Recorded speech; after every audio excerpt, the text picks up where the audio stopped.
pourquoi fais-tu danser tes Parkinsoniens? Ah ben je vais t'expliquer, c'est simple, parce que j'aime bien la danse. Non, en fait, je vais te dire. Qu'est-ce que c'est que la maladie de Parkinson? La maladie de Parkinson, c'est une maladie où une certaine partie du cerveau dégénère. Cette partie, elle se situe en dessous du cerveau. C'est ce qu'on appelle la substance noire. Elle sécrète un médiateur qu'on appelle la dopamine. La dopamine, qu'est-ce qu'elle fait? Elle fluidifie ton mouvement. Si tu as un mouvement qui est fluide, c'est grâce à la dopamine. Eh bien, chez ces patients, il y a moins de dopamine.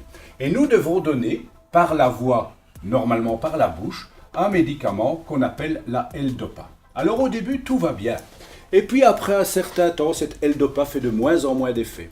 Et on doit augmenter les doses et c'est de plus en plus difficile.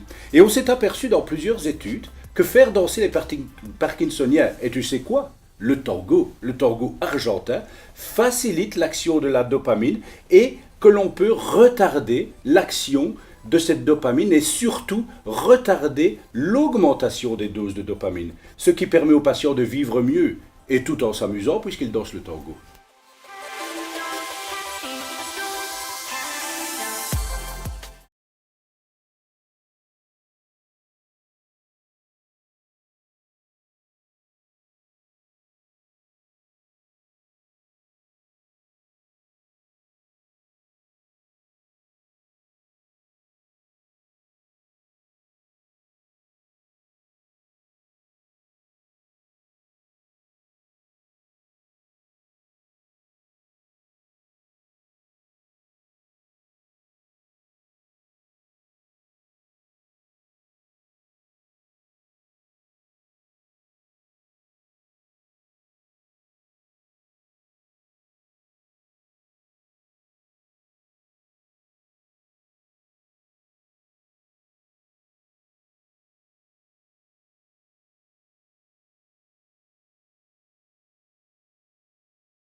Mon grand-père a fait une thrombose et on lui a dit qu'il était arrivé trop tard à l'hôpital. Pourquoi?